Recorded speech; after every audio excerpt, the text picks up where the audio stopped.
Boa tarde a todos. Gostaria de agradecer ao Renato pelo convite para estar com vocês neste dia. Meu nome é Fernando, sou de Toledo, aqui no oeste do Paraná, pertinho de Foz do Iguaçu. E sinto-me muito honrado em estar com vocês neste dia. Eu havia elaborado essa palestra pensando um pouco mais no público de Foz do Iguaçu e Santa Terezinha, e nisso eu já peço desculpas aos nossos amigos paraguaios, que eu vou falar um pouco da questão da resistência às ideias que foram disseminadas, né, vencedoras do Concílio Vaticano II e que perduraram nos discursos de todos os pontífices, né, desde então, e também em todos os documentos do Vaticano, adaptando a uma realidade brasileira, mas eu creio que irá aproveitar também aos senhores paraguaios, até porque o Renato já me informou que muitos de vocês sabem mais da história do Brasil do que nós brasileiros mesmo. Então, você ficar um pouco tranquilo com isso.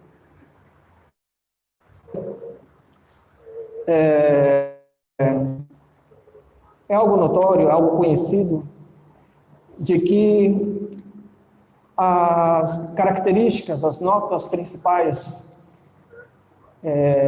que predominou no pensamento dos novos teólogos e que predominaram no Concílio Vaticano II foi, sem dúvida alguma, o humanismo, ou o horizontalismo, como se chama, ou também, para usar uma expressão do cardeal Hofner, se não me engano era um cardeal alemão, na década de 70, ele fez até uma crítica a esse humanismo, chamando do anti-evangelho do paraíso terrestre. Ele deu esse nome, essa designação, para essa doutrina que se avolumava nos discursos, nos congressos, e que era uma doutrina que era absolutamente oposta à que vinha sendo defendida por todos os papas anteriores, sobretudo, né, com São Pio X, com o Papa Pio XI, Papa Pio XII e mesmo com o Papa Bento XV. E o que significa esse humanismo? Significa um rechaço a toda a ideia de sobrenatural.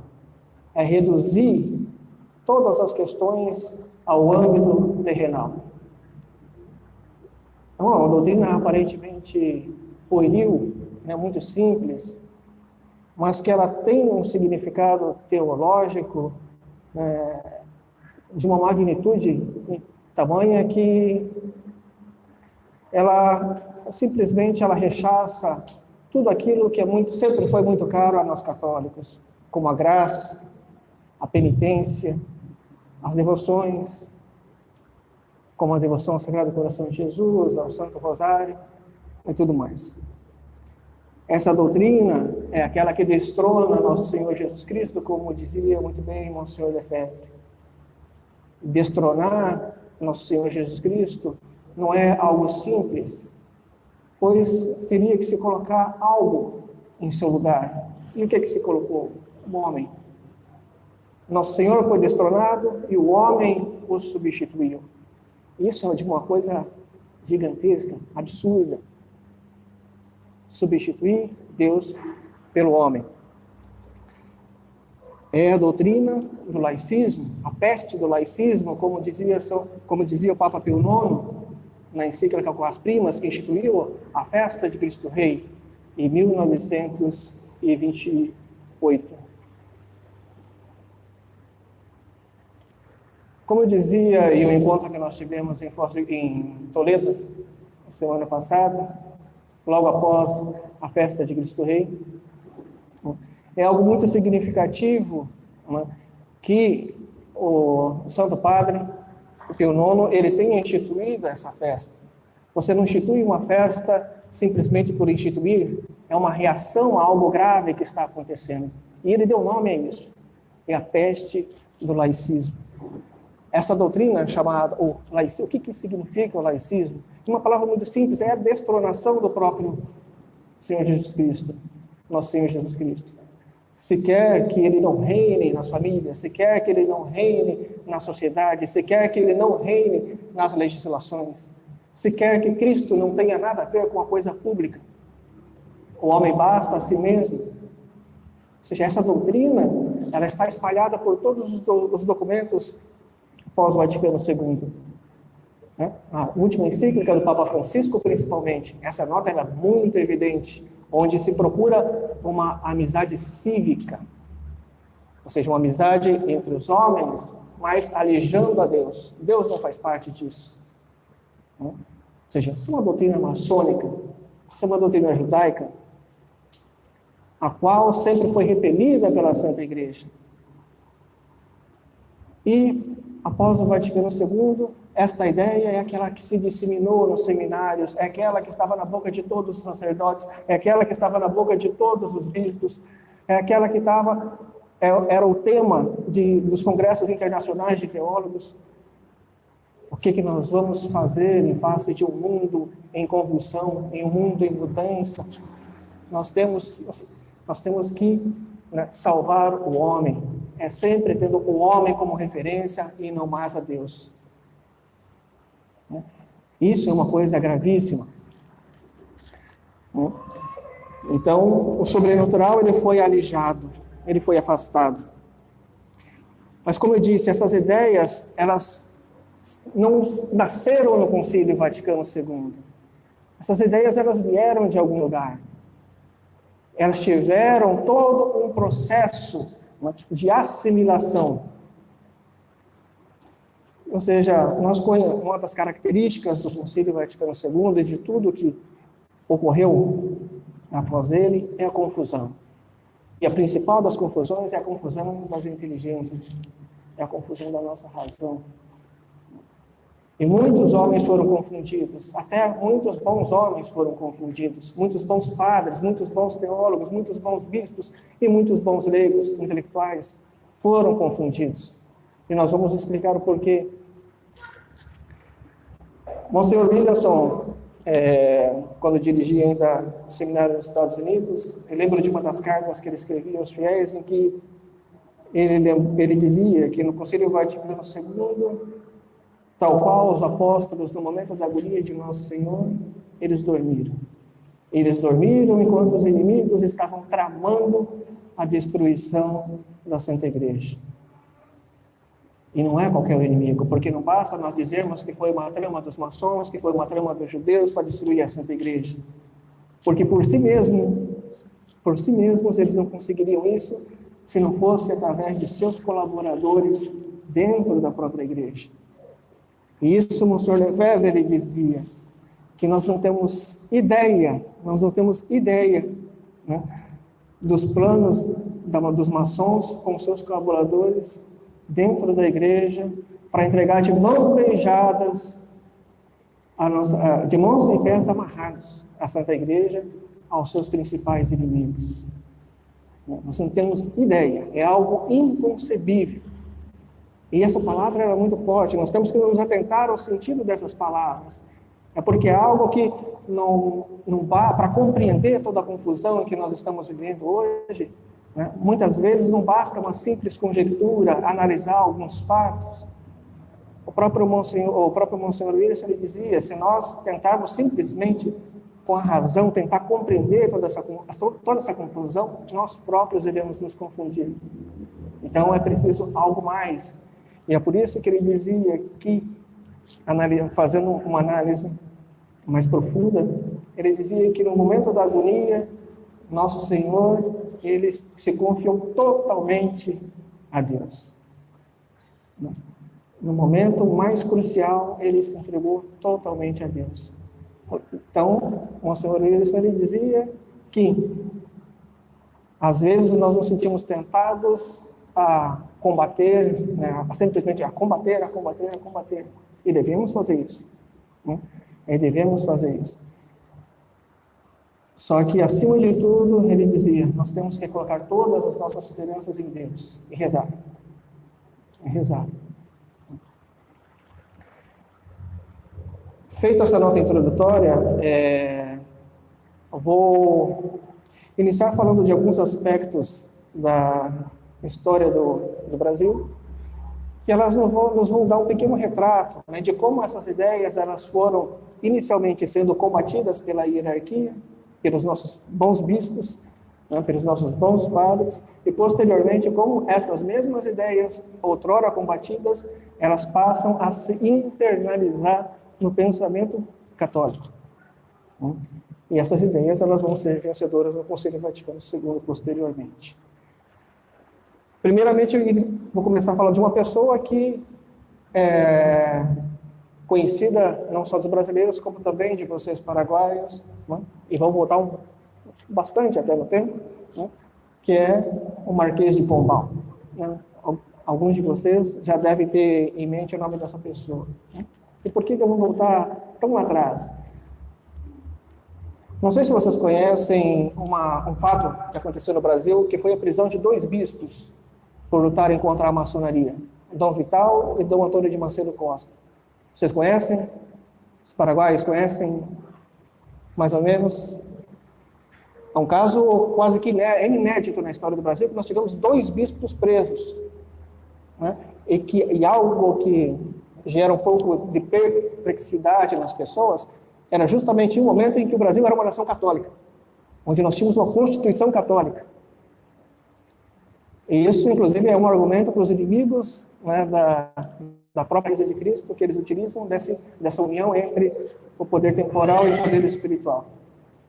Nós tivemos 2 bispos presos, né, em 1873 a 1875. Né. Dom Vital, um bispo franciscano, né, foi bispo com 26 anos. E quando o clero de Pernambuco, ele era bispo de Olinda, da cidade de Olinda, no Pernambuco. Quando o clero de Pernambuco estava praticamente tomado pela maçonaria, a maioria dos padres eram maçons, e os leigos também, né, principalmente das ordens terceiras. Né? E o Dom Vidal, seguindo a doutrina de todos os papas anteriores de condenação da maçonaria, né, ou pediu para que esses padres, esses fiéis, abjurassem, né, a tudo aquilo que eles vinham defendendo, ou seriam excomungados. Então eles preferiram entrar com um recurso para a coroa, né, que existia um recurso que era feito, né, diretamente para o coroa, para o poder temporal, para resolver uma questão eclesiástica, né, uma questão de disciplina. Né. Isso é um erro chamado regalismo, né? Que regalismo é um vício do regime que existia aqui no Brasil, que era o regime do padroado. É difícil até de explicar essas noções, esses conceitos, mas o regime do padroado era um regime que sempre vigeu, né, nas relações entre a Igreja e o Estado, em Portugal e também aqui no Brasil. E quem o modificou e quem o tornou algo muito ruim para a Igreja foi o Marquês de Pombal, para aumentar o seu poder próprio. Não é? Inclusive, foi ele o responsável, né, pela expulsão dos jesuítas aqui no Brasil, né, em todo o Império e também nas colônias. Né? Era um inimigo mortal dos jesuítas. Né? E eu falo disso porque o pensamento dessa pessoa, o pensamento desse homem, foi, de certa forma, a causa de todos os males que advieram depois. Explico. Houve uma reforma universitária em Portugal, né, tramada por Luiz Antônio Verney, que era uma pessoa absolutamente ardilosa, antirreligiosa, anticatólica, e que, expulsos os jesuítas, né, do Império, com ele, né, deixou de existir também o método pedagógico dos jesuítas. Né? Então, ou seja, nas escolas, nas universidades, né, foi suprimido o método jesuíta. e foi substituído por um método racionalista, o método ímpio, que foi inoculado por Luiz Antônio Verney, com auxílio, inclusive, de vários outros bispos que já estavam embebidos, que beberam nas fontes de ideias liberais, ideias racionalistas, ideias absolutamente ímpias. E o que isso tem a ver com a religião? O que isso tem a ver com o Brasil? O que isso tem a ver com o Concílio Vaticano II? É isso que eu vou tentar explicar para vocês. Isso é porque toda a formação intelectual dos sacerdotes, toda a informação intelectual da elite do Brasil, ou seja, os magistrados principalmente, eram feitas em Portugal, não eram feitas aqui no Brasil. Então, ou seja, a partir de então, todos os nossos bispos, todos os nossos futuros bispos, todos os nossos futuros magistrados eram formados nessas universidades em Portugal, em que o único pensamento existente era um pensamento único, controlado pelo Estado e com mão de ferro por Pombal, ou seja, é uma coisa querida por ele, que modificasse toda a formação das elites aqui no Brasil. Então, o que aconteceu? Todos os nossos magistrados passaram a ter essas ideias liberais. E muitos dos nossos futuros bispos também assim ocorreu. Inclusive, quando, em 1800, isso é um ponto muito importante para que nós possamos compreender todo esse processo pelo qual caminhou essas ideias ímpias que predominaram no Concílio Vaticano II. Em 1800, foi fundado o Seminário de Olinda, um dos principais seminários do Brasil. Como eu disse, o Dom Vital, posteriormente, será bispo dessa diocese. Vai ser uma das principais do Brasil, como é até hoje. Então, em 1800, foi fundado o Seminário de Olinda com todas essas ideias liberais. E aqui, também, o Seminário de Olinda era onde se formava a elite intelectual que antes ia para a Europa, começaram a todos ir para o Seminário de Olinda.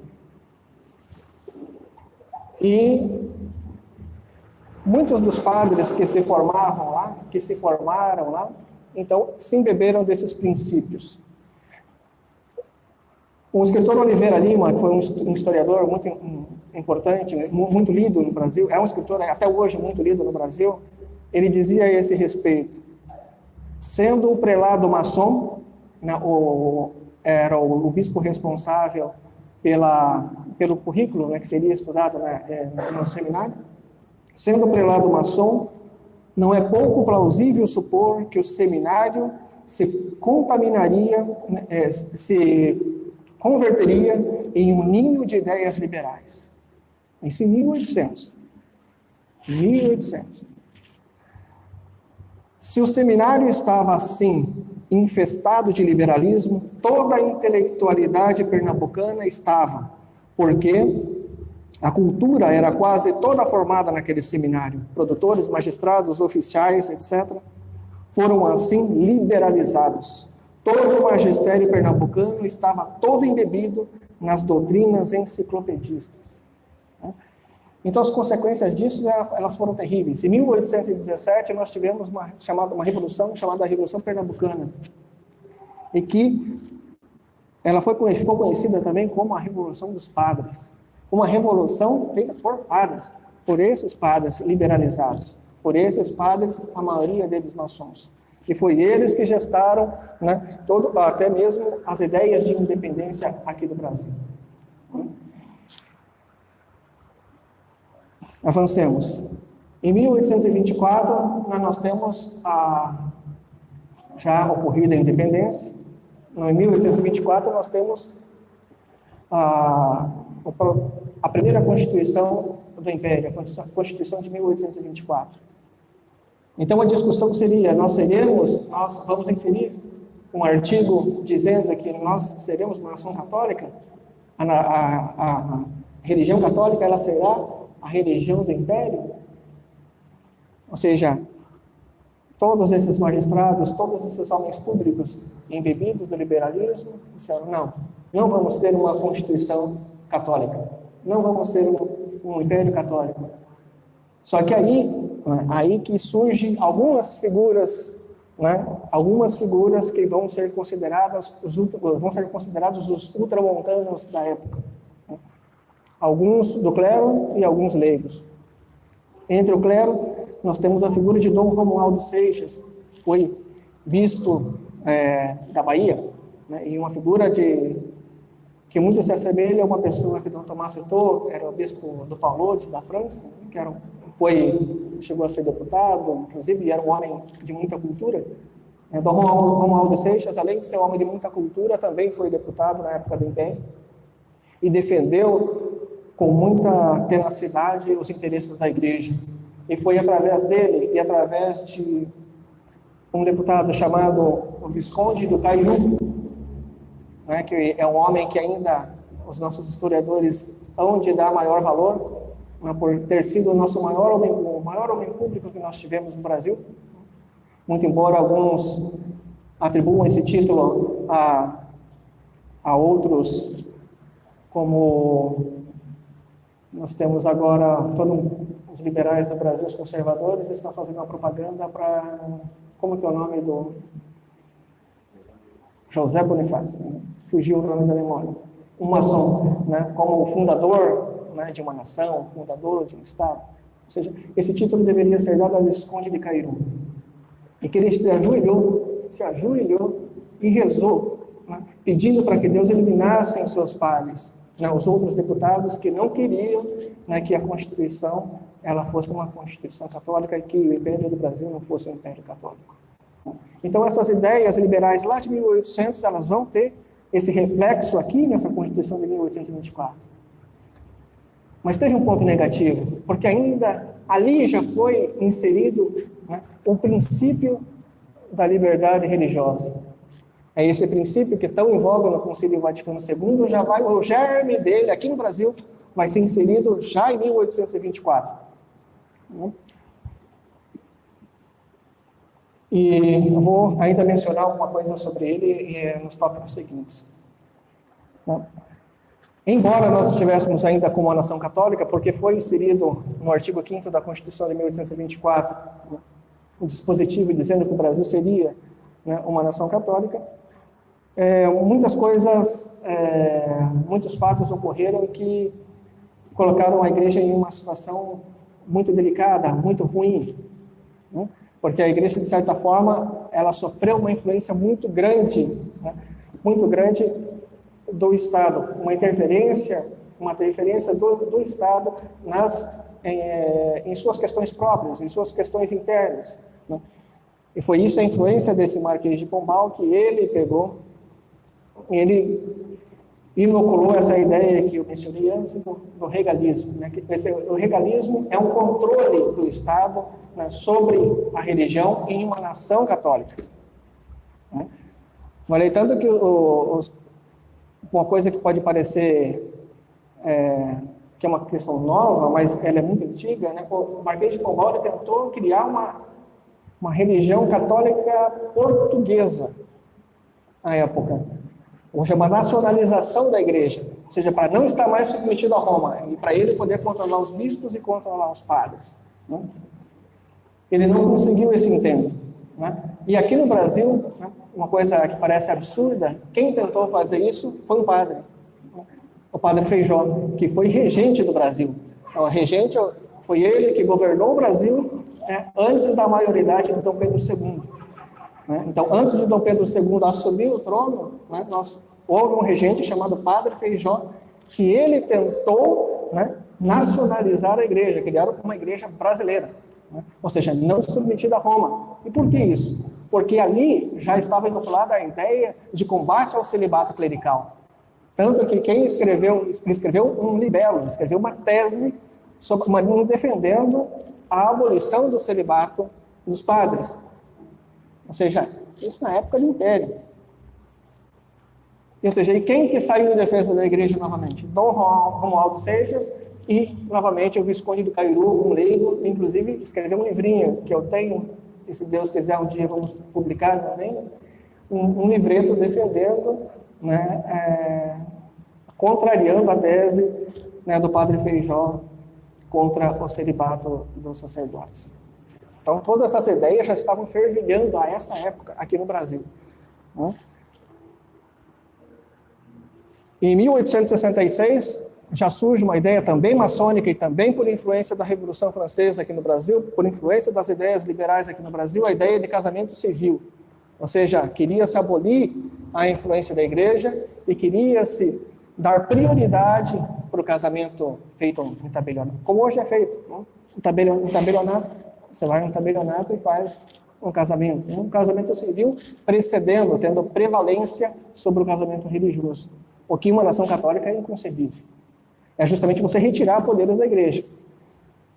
Então, em 1866, já começou a se disseminar essa ideia do casamento civil e, ao mesmo tempo, de liberdade religiosa. E por quê? Porque os nossos deputados, a maioria maçons, eles imaginavam que o Brasil deveria crescer, tornar-se independente e que você não aprovando uma lei sobre o casamento civil e de liberdade religiosa, você impedia a imigração de protestantes. Foi isso que se deu aqui no Brasil. Né? Ou seja, o que nós fizemos? Nós trouxemos tivemos uma colonização enorme alemã, a maioria protestante. Né? No sul do Brasil, né, tanto que agora no dia 31, que foi comemorado, né, pelos hereges, né, o dia da reforma, né, foi feriado em Marechal Rondon, em Marechal Cândido Rondon, em Mercedes, né, são cidades aqui do oeste do Paraná, né, feriado, né. Por quê? Por causa da colonização protestante, defendida lá no Império pelos nossos deputados maçons, correto? E é claro que a igreja ela se manifestou contrária a isso, né? Dom Romualdo Seixas novamente saiu em defesa da igreja, escreveu tese sobre isso, dizendo que a imigração ela deveria sim se dar, né? Mas sobretudo com pessoas vindas de nações católicas, né? Como aconteceu em São Paulo, né? Com muitos italianos vindo para lá e espanhóis também. E por fim, a questão religiosa que aconteceu em 1873, onde ficou muito claro que o clero, principalmente os sacerdotes, os nossos bispos, né, na sua grande maioria, sempre foram muito bons. Sempre foram de uma linha muito boa. Né? Tanto que o Dom Romualdo Seixas, o Dom Vital, o Dom Antônio de Macedo Costa, eram chamados de ultramontanos. Né? Dom Pedro Maria de Lacerda, também, que era bispo do Rio de Janeiro. Inclusive, foi ele que foi o estopim, né, para a questão religiosa, né, de Dom Vital e Dom Antônio de Macedo Costa, porque ele expulsou um sacerdote, né, ele suspendeu um sacerdote que participou de uma reunião com o Visconde do Rio Branco, que era maçom, declaradamente maçom, e esse sacerdote participou de uma reunião com ele e foi suspenso. E por isso gerou toda essa crise dentro da Igreja Católica no Brasil a essa época. Então, senhores, é algo inconcebível que dois bispos eles sejam presos, né, pelo poder temporal por uma questão de disciplina religiosa.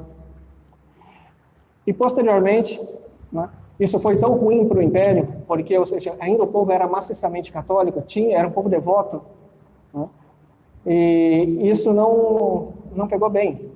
E o Império ele já estava em derrocada. As ideias republicanas elas já estavam fervilhando. E essas ideias republicanas, ideias liberais, ideias maçônicas, ideias que eram, na realidade, uma cópia de tudo que aconteceu na França e nos Estados Unidos. Né? Defendiam ideias muito semelhantes. E, então, em 1888, foi enviado ao Senado um projeto de liberdade religiosa, já um ano antes do advento da República. E, muito embora Dom Antônio de Macedo Costa tenha se levantado contra esse projeto, não só ele, como vários outros bispos, né, dizendo que as ideias de liberdade religiosa não combinariam, elas não combinavam efetivamente, né, com a história do Brasil, nascido, né, sob o nome de Terra de Santa Cruz. Né? E, ou seja, isso seria uma afronta a tudo aquilo que a Anchieta, a tudo aquilo que o Padre Vieira, a tudo aquilo que os nossos padres jesuítas fizeram aqui no Brasil, né, para civilizar os selvagens. Né? Então, Dom Antônio de Macedo Costa não foi vindo. Um ano depois surgiu a República. E o que aconteceu? Aí que eu começo a dizer que surgiu o princípio de confusão. Porque muitos prelados, muitos bispos diziam: estamos livres das amarras do Estado, estamos livres do regalismo, nós teremos mais liberdade. E, de fato, sob um ponto de vista, nós tivemos mais liberdade, pois várias dioceses surgiram, vários seminários surgiram. De fato, isso aconteceu. Mas a educação pública não era mais católica. A igreja não tinha poder nenhum sobre a educação pública no Brasil. A partir de então, porque, como costuma acontecer em qualquer república, né, o ensino ele deve ser um ensino laico. E esse que é o ponto principal. Tudo bem, nós tivemos mais dioceses, nós tivemos mais seminários, mas, em contrapartida, já se vão 130 anos de educação ímpia. É essa educação que forma, que plasma, né, a mentalidade, né, de nossas crianças, dos nossos filhos. Então, se de um ponto, por um lado, né, a igreja ela ganhou, por outro lado ela perdeu e perdeu bastante. Eu acho esse ponto ainda mais negativo, né? Então acho que foi mais negativo do que positivo ainda para a igreja. É por isso que em 1915 nós tivemos uma reforma educacional em que vários escritores, bons escritores, né, saíram em defesa do ensino religioso. Né? Então nós tínhamos todo o aparato educacional nas mãos da igreja. E agora nós temos que chorar, né, por migalhas, né, para nós podermos ter, pelo menos, que seja facultado aos pais católicos que exista um ensino religioso nos colégios públicos. Era isso que estava acontecendo naquela época. Né? E há um estudo de um escritor chamado Carlos de Laet. Os brasileiros, eu acho que conhecem mais do que poucos brasileiros, inclusive, o conhecem, mas foi um grande escritor católico brasileiro que nós tivemos no começo do Império, né, no começo da República, né, do século passado, e que ele deu uma conferência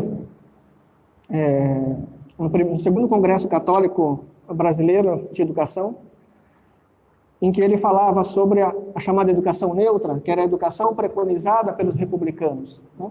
Falei, não, nós temos que ter uma educação neutra. Então ele dizia: senhores, eu vos asseguro que tudo isto são palavras para esconder um pensamento, a educação neutra. O ensino leigo não existe, não pode existir como equivalente da perfeita neutralidade. É mais uma visualidade das muitas a que se tem habituado a falsa democracia. Tirai-lhe a máscara e esse fantasma. Tirai-lhe a máscara a este fantasma, a este ídolo da praça pública, e ele terá de confessar quem é.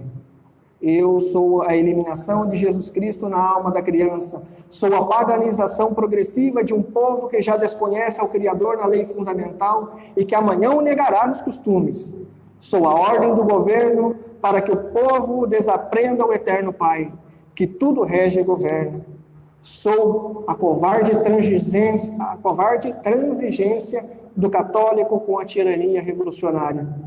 Sou o primeiro deslize na rampa fatal que nos há de levar ao esquecimento dos deveres e, finalmente, à sociedade sem Deus. A sociedade sem Deus é a que estamos vivendo agora. Então, essa foi uma das consequências, né, da separação entre a igreja e o Estado. Muito embora no Império nós tivéssemos uma corrupção dessa relação entre a igreja e o Estado por esse fenômeno chamado regalismo, né, o remédio para isso seria extirpar o mal, né, e não extirpar a unidade entre a igreja e o Estado, essa colaboração entre a igreja e o Estado. Né? Então, ou seja, o remédio foi mal dado, né, e as consequências elas foram terríveis. Né? Nós conseguimos alguma coisa em 1931, no governo de Getúlio Vargas, onde houve um decreto instituindo a facultatividade do ensino católico aqui no Brasil, até por influência do Centro Dom Vital. Não sei se vocês conhecem, os paraguaios acho que não conhecem também, né? O Centro Dom Vital foi um órgão de cultura que surgiu no Brasil ainda na década de 20, né, através de um leigo chamado Jackson de Figueiredo, né, que era um anarquista, né, materialista, e depois acabou se convertendo, né, e fundou o Centro Dom Vital, em homenagem a Dom Vital, né, aquele que combateu a maçonaria, aquele que foi preso, né, por defender os interesses da igreja por 2 anos de trabalhos forçados, né? Então esse centro foi criado em homenagem a Dom Vital. E muitos de seus membros eram intelectuais, escritores, sociólogos, filósofos, né? Dos principais deles temos um sacerdote, que era o padre Leonel Franca, um jesuíta muito bom, escreveu um livrinho chamado o Ensino Religioso e o Ensino Leigo. E essas ideias, elas venceram, eles conseguiram convencer o presidente Getúlio Vargas a expedir um decreto, né, facultando o ensino religioso nas escolas. Mas isso foi letra morta. Porque isso não basta o ensino facultativo. Não basta o ensino facultativo. E isso é uma das consequências, né, dessa separação da igreja do Estado. Então, muito embora tenha mobilizado muita gente, tenha mobilizado o clero, tenha mobilizado os leigos, né, não deu resultado. Não deu resultado. Mas, ou seja, é importante notar que quem foi contra o ensino religioso facultativo nas escolas foram os maçons. Em vários jornais da época, nós temos declarações dos órgãos maçônicos contrários ao ensino religioso, justamente porque nossa república ela é laica. Nós não podemos dar preferência para essa ou para aquela religião. Então, novamente, os maçons, né, atacando a Igreja Católica. Então, se de início, esses intelectuais do Centro Dom Vital, eles fossem, né, impertérritos defensores, né, daquilo que a Igreja sempre propagou, inclusive defendendo, homenageando, né, no próprio nome do centro, né, uma das maiores glórias do episcopado brasileiro, que foi Dom Vital, algumas ideias elas foram se inoculando nesse centro. E é importante falar sobre isso, porque o centro das ideias católicas, na época, ela girava em torno do Centro Dom Vital e dos religiosos que de alguma forma ou de outra participavam dele, ou davam auxílio. Então, essas ideias elas vão ter reflexo na vida nacional. E em 1925, na França, surgiu um movimento chamado os padres operários, ou os curas obreiros, né, como se fala na Argentina, aqui no Paraguai também. Né? Algo muito estranho, algo muito esquisito. Né? Os curas obreiros. E ele aparece mais ou menos ao mesmo tempo que o movimento de resistência popular, né, onde que se amalgamou, se uniu, né, católicos e socialistas contra o nazismo. Né? Ou seja, mas eram ideias estranhas a um católico formado, né, no Catecismo de São Pio X. Só que essas ideias elas vieram aqui para o Brasil e começaram a ser inoculadas, mas ainda não se podia sentir toda a sua perversidade. E o que acontece? O Centro Dom Vital, ele teve influência dessas ideias, desses padres que vieram para cá, mas, sobretudo, intelectualmente, eles assimilaram a doutrina de um filósofo francês chamado Jacques Maritain, que eu creio que alguma parte de vocês, pelo menos, tenha ouvido falar. Jacques Maritain, a princípio, ele tinha boas ideias, escreveu bons livros. Ele e sua esposa, Raíssa Maritain, eram afilhadas de um escritor esquisito também, francês, chamado Léon Blois, né, que também teve muita influência aqui no Brasil. Jacques Maritain foi professor de Paulo VI, né? E suas ideias políticas elas tiveram uma influência enorme, né, em toda a intelectualidade católica, né, do mundo inteiro, uma influência muito grande, inclusive no próprio padre Garrigou Lagrange, que foi um grande teólogo francês, né, que a princípio não se deu conta desses erros, mas depois ele viu que havia alguma coisa errada. E Maritain escreveu em 1936 um livro chamado Humanismo Integral.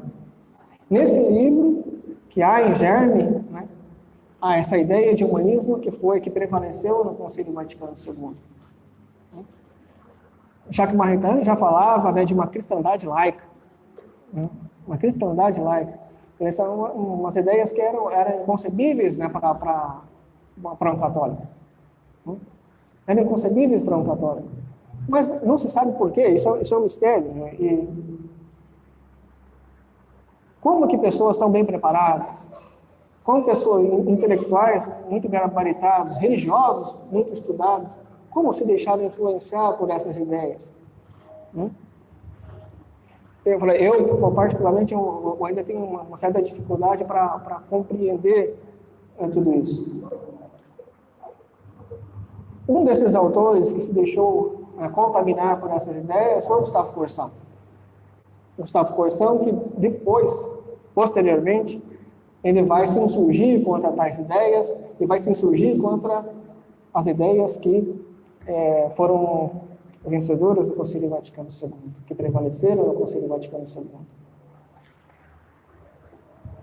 E Gustavo Corsão, ele assimila essas ideias democráticas, tanto que ele, em conjunto com Anselmo Moroso Lima, com Sobral Pinto, que era um advogado muito famoso à época, né, que fazia parte do Centro Dom Vidal, eles formam aqui no Brasil a chamada resistência democrática. É um movimento muito parecido com o que existia já na França. Né? Então, já se começa a falar de coisas puramente terrenas, né? De se combater o franquismo na Espanha, de se combater o salazarismo em Portugal. Tudo aquilo que eles imaginavam que eram ideias totalitárias, eles se insurgiam contra. Sendo que, ao contrário, tanto em Espanha quanto em Portugal, o que se pretendeu defender era o que ainda restava de catolicismo, e não o contrário.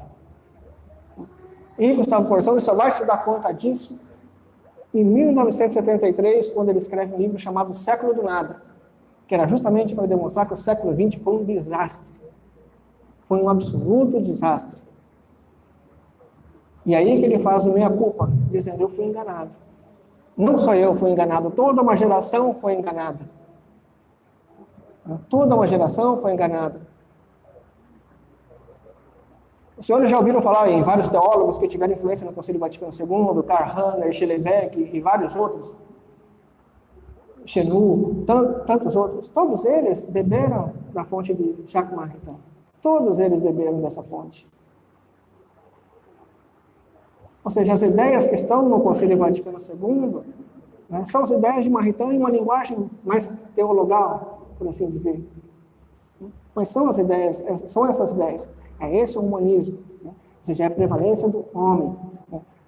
Já não se concebe mais um Estado católico, já não se concebe mais essa união, essa colaboração entre o Estado e a Igreja. Tanto que depois do Concílio Vaticano II, nós entregamos a Espanha de mão beijada para os socialistas, para os maçons. E olha o estado que a Espanha se encontra hoje.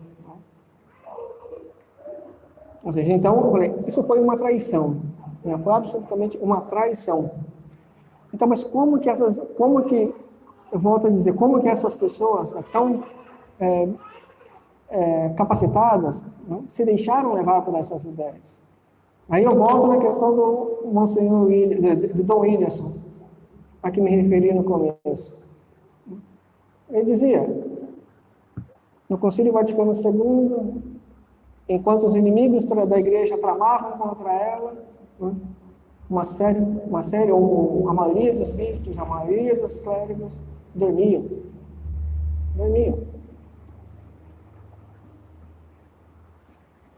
Quem não dormiu, quem reagiu, foi Dom Lefebvre. Foi Dom Antônio de Castelnau, foi Dom Sigaud, no início, pelo menos. Uma série de outros padres, uma série de outros leigos. Falei, aqui, Já em 1948, na França, nós tínhamos vários intelectuais que já viam o germe desse liberalismo, já viam o germe desse progressismo, já viam o germe desse modernismo já na hierarquia católica, e eles se preocupavam com as consequências disso, o que vão acontecer no Concílio Vaticano II. Nós temos um filósofo tomista francês, Louis Jounet, que se preocupava muito com isso. Nós temos na Argentina o padre Júlio Menville, que escreveu um livro, né, de Lamennais, Maritain, né, assemelhando a figura de Maritain com a de Lamennais, o modernismo. Agora, a maior parte, nós temos na Argentina, entre os leigos, Jordan Bruno Genta e Carlos Alberto Saccheri, 2 leigos, mártires de Cristo Rei, que foram assassinados em 1974 pelos comunistas, e que já gritavam,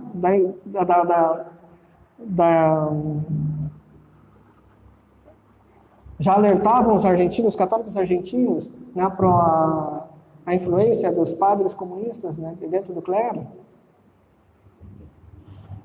Aqui no Brasil, nós temos o Centro Dom Vital, ele tinha um órgão de informação, uma revistinha chamada Ordem. Nós temos, na década de 50, já artigos, um artigo chamado Os Padres de Macacão, né, que era de um padre francês, né, um padre que veio desse grupo de curas operários, né, de padres operários, né, e que trouxeram essas ideias para o Brasil e elas foram bem aceitas, né. Tanto que, ou seja, essas ideias que vão se difundir nos seminários dos dominicanos aqui no Brasil, principalmente em São Paulo, são os padres que vão ajudar o Carlos Marighella, um terrorista, né, que foi morto pela polícia aqui no Brasil, pela delação, inclusive, de dois padres dominicanos. Então, para os senhores verem que algumas pessoas não dormiram. Elas estavam atentas, elas estavam denunciando, elas estavam falando. Né? Só que ainda nessa época, ainda havia um erro nessa reação. Porque ainda eles tentavam salvar o Concílio Vaticano II, de certa forma. Assim como muitos hoje, eles diziam, não, o concílio foi interpretado, o concílio ele foi conduzido por pessoas erradas. Não. Essas ideias eram para estar lá mesmo. Elas foram trabalhadas para isso. Não foi mal interpretado, não há uma má interpretação. O conjunto dos fatos, eles nos demonstram que foi algo gestado no passado. São Pio X, ele os condenou, mas eles estavam atentos, eles estavam agindo. É uma minoria que sempre agiu, nos subterrâneos, mas sempre agindo. Um documento inclusive na revistinha Ordem, eu encontrei um documento em nome do Pio XII, encaminhado para o padre Lebré. O padre Lebré era o responsável por um movimento chamado Humanismo e Economia, né? Que era um nome mais técnico, acadêmico, sei lá, para tudo isso o que acontecia no movimento francês dos padres operários. Eram humanismo e economia, só que com ideias aparentemente religiosas. E aí também está a questão do engodo, das palavras, né? Ou seja, se falava ainda um pouquinho em Jesus Cristo, se dava um espaço para Nosso Senhor, mas era já com uma outra conotação. Ninguém falava mais em salvação, ninguém falava mais em penitência, ninguém falava mais em devoção ao Sagrado Coração de Jesus. Era tudo para o homem. Então, esse humanismo e economia foi justamente isso que o Gustavo Corsão, no início do livro O Século do Nada, ele dizia: eu fui enganado por esse sujeito. Eu falei, como que eu fui enganado por esse sujeito? Inclusive, ele menciona um fato lá de um Murilo Mendes, que no encontro que eles tiveram em um mosteiro no Rio de Janeiro, esse poeta disse para o padre Lebré: o que eu não gosto no comunismo é a falta de senso poético. E o padre Lebré se volta para ele e diz: você não entende nada do comunismo. Você não entendeu nada do comunismo. E o Corsã ficou com isso na cabeça. Eu falei, eu estou sendo enganado. Eu estou sendo enganado. E depois ele... Tanto que em 1963, o Gustavo Corsã estava dando palestra sobre democracia no Centro Dom Vital. Ou seja, né, ainda muito influenciado pelas ideias de Jacques Maritain. Né? Se falasse mal de Jacques Maritain no Centro Dom Vital, né, era uma heresia. Né? Não se podia falar mal de Jacques Maritain. Na própria revista Ordem, todos os artigos que tinham lá, né, eram artigos fazendo a sua defesa, porque algumas pessoas, alguns intelectuais já viam algum equívoco, né? Já havia algum equívoco em suas ideias, mas eles defendiam. E um deles, o Fábio Alves Ribeiro, que era muito amigo do Gustavo Corsã, e posteriormente foi que eu descobri no livrinho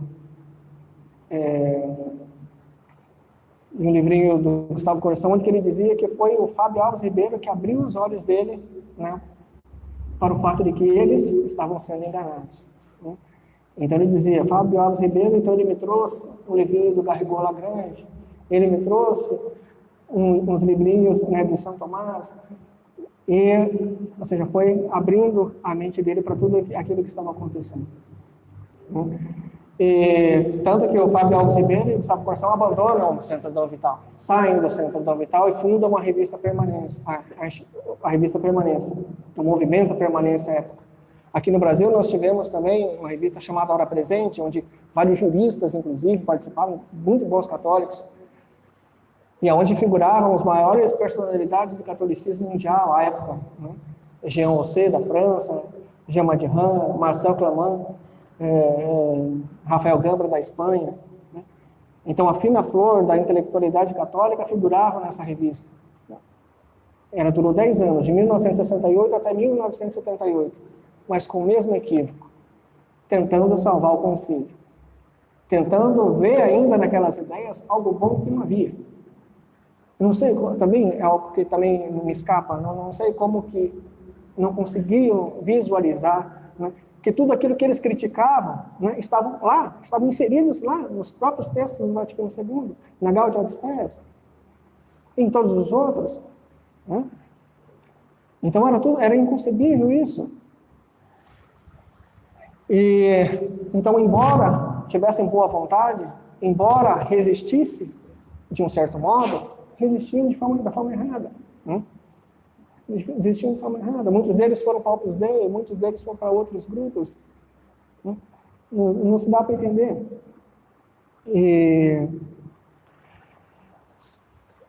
Então, senhores, já vou para o final dessa minha apresentação. Desculpa ter me estendido muito, porque o assunto ele é muito extenso, né, e o tempo é curto para tentar abordar tentar passar todas as informações. Espero que tenhamos outra oportunidade para fazê-lo com mais calma. Né? Mas sobre o pensamento de Jacques Maritain, eu trouxe aqui um trechinho do padre Júlio Mainville, né, onde ele diz sobre o pensamento de Jacques Maritain, sobre o livro Humanismo Integral.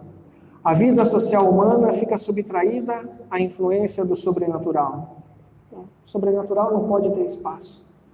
E como os indivíduos não podem evitar que esta vida social influa sobre eles, neste caso, não poderão evitar que influa sobre eles, naturalizando-os, isto é, desordenando-os ao dirigi-los a um fim que não é o concreto proposto pelo Criador aos homens.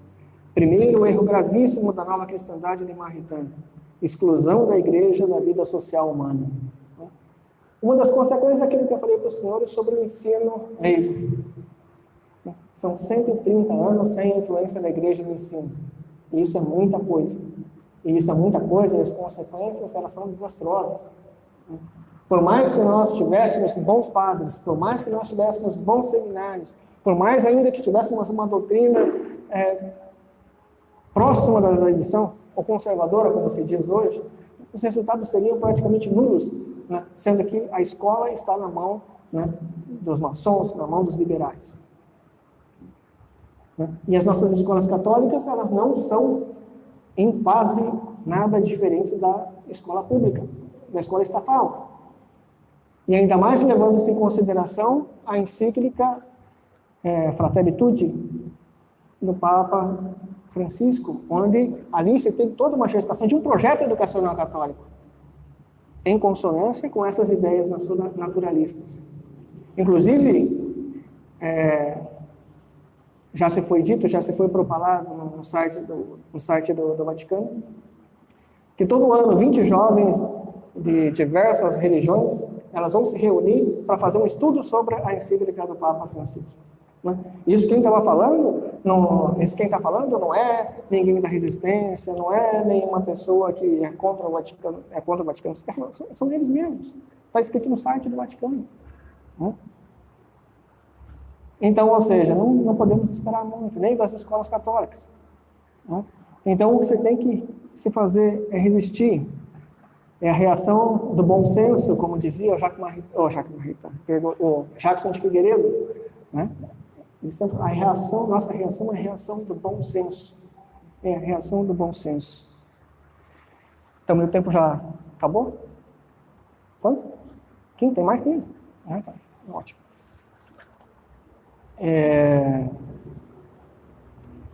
Então, como eu disse para vocês, dentro do âmbito religioso, a única reação concreta foi aquela feita pelo Monsenhor Lefebvre.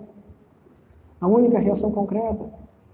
Infelizmente, como o Dom Tomás colocou, alguns membros da fraternidade acham que se pode fazer um acordo com Roma. Com essa Roma não se pode fazer acordo. Dom Williamson, ele disse que há uma condição para se fazer um acordo com Roma, é que ele se converta. É a única condição. É a única condição. Dom Williamson também dizia que quando Pedro dormiu e depois acordou e queria reagir. O que fez? Desembainhou a espada e cortou a orelha de um dos inimigos de Cristo. Mas depois Cristo falou, calma. E depois ainda chamou Judas de amigo. Então, o que ele queria dizer? Que Cristo estava pensando primeiro na alma de cada um deles, na conversão de cada um deles. Falou, então isso vale para nós agora também. Nós temos que pensar também na conversão deles, na conversão do Papa Francisco e na conversão de todos aqueles que defendem todas essas ideias aterradoras que vieram com o Concílio Vaticano II. São ideias destruidoras. Não é à toa que se chama, que o título dessa palestra, A Tragédia Conciliar, que é o subtítulo do livro do Liberalismo e Apostasia, do Monsenhor Lefebvre. Tragédia, é algo gravíssimo, é algo que não deixa nada em pé, é algo que destrói tudo, destrói a nossa fé. Então, Dom Wilson falava, tudo bem, mas devemos rezar e devemos pedir sempre a conversão, assim como Cristo queria, sempre pensando nas almas, pensando nas almas do próprio Judas que traiu. Então, esse acordo ele só seria possível se houvesse a conversão de Roma. E isso ele vem dizendo pelo menos desde 2002. Você vai acompanhando os artigos do Monsenhor Williamson, que ele escrevia para os fiéis quando estava nos Estados Unidos, e também os mais atuais. Mas é uma constante. Cautela, cuidado. Os nossos inimigos, eles são muito superiores a nós em força, em poder, principalmente quem está dentro do Vaticano. Ou seja, eles querem nos dividir. Ele sempre tocou nesse ponto. Eles querem nos dividir. Então não podemos fazer um acordo com eles. Nosso acordo só é possível quando houver a conversão. Eu vou terminar essa palestra fazendo uma citaçãozinha um pouco extensa de um grande bispo que nós tivemos aqui no Brasil, chamado Dom Luiz Antônio dos Santos. Foi bispo do Ceará. em um documento que ele encaminhou para os seus seminaristas, em uma época onde o protestantismo já estava tendo uma certa influência aqui em nossa pátria. Justamente porque das ideias de liberdade religiosa. Como eu disse para os senhores, a ideia de casamento civil, 1866.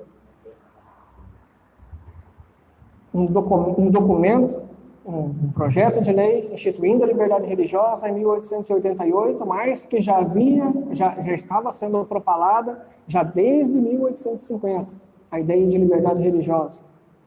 Né? Então, esse bispo, ele escreveu um documento aos seus seminaristas contra a heresia protestante e contra a liberdade religiosa, concitando-os, convidando-os ao combate, convidando-os à reação. Eu vou ler esse trecho porque eu acho ele bastante significativo e também para concluir essa minha apresentação. Dizia Dom Luiz Antônio dos Santos aos seus seminaristas no longínquo ano de 1886. Afaçamo-nos às lutas tão necessárias nestes últimos tempos, em que a impiedade disfarçada, lobo com formosa pele de cordeiro, se avança no meio dos aplausos e repetidos vivas dos quatro ventos pela estrada larga da perdição. Quando as tempestades se levantam e as ondas se empolam, os marinheiros não dormem, nem esperam pelo brado de alertas do timoneiro. Estejamos, pois, de atalaia. Armemo-nos contra todas as invasões dos poderes destruidores, contra todas as doutrinas dos modernos Voltaires. Não durma um só filho, quando aflita e consternada geme sua mãe. Porque isto, sobre ser uma vergonha, é um crime horripilante. Consentir um sacerdote ou um fiel que a falta de zelo faça perecer a vinha do Senhor é uma hediondez. Ora, não nos deitemos a dormir para não sermos o filho da maldição, nem nos conservemos em criminoso ócio para não definhar a vinha do Senhor. Nós somos o sal da terra, mas, pergunta o apóstolo, se o sal da terra se desvanecer, com que se salgará? Se o sal desvanecer, ai de nós, senhores, não haverá nada em derredor que não seja a corrupção. Meu Deus, nem pensar. Houve um tempo, senhores, em que o sacerdote brasileiro dormiu, e este tempo criou a situação dificílima em que nos achamos.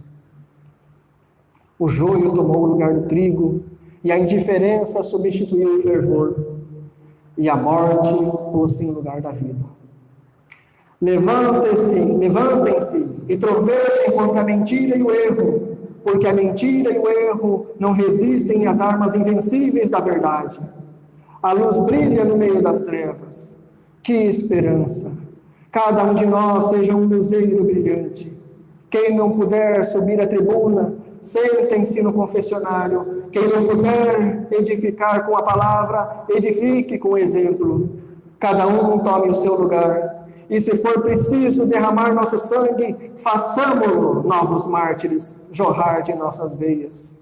Soframos tudo, mas militemos sempre nas fileiras de Cristo. Viva Cristo Rei!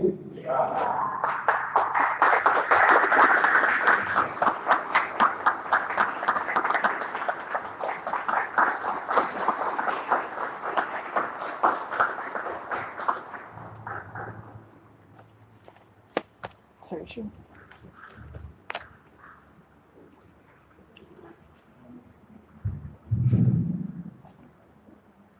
Agradecemos então, doutor Fernando, pela excelente conferência.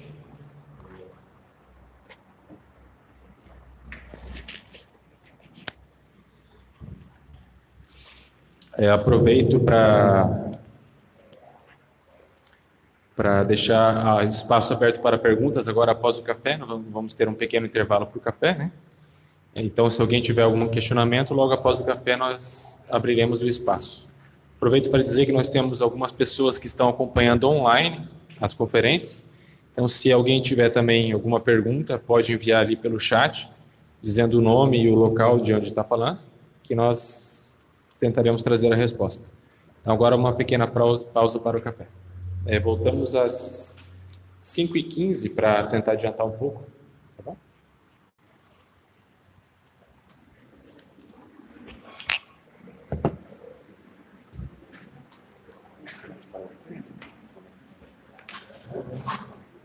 O conhecimento do Brasil é muito interessante. Agora é a minha tentando dedicar sistemicamente a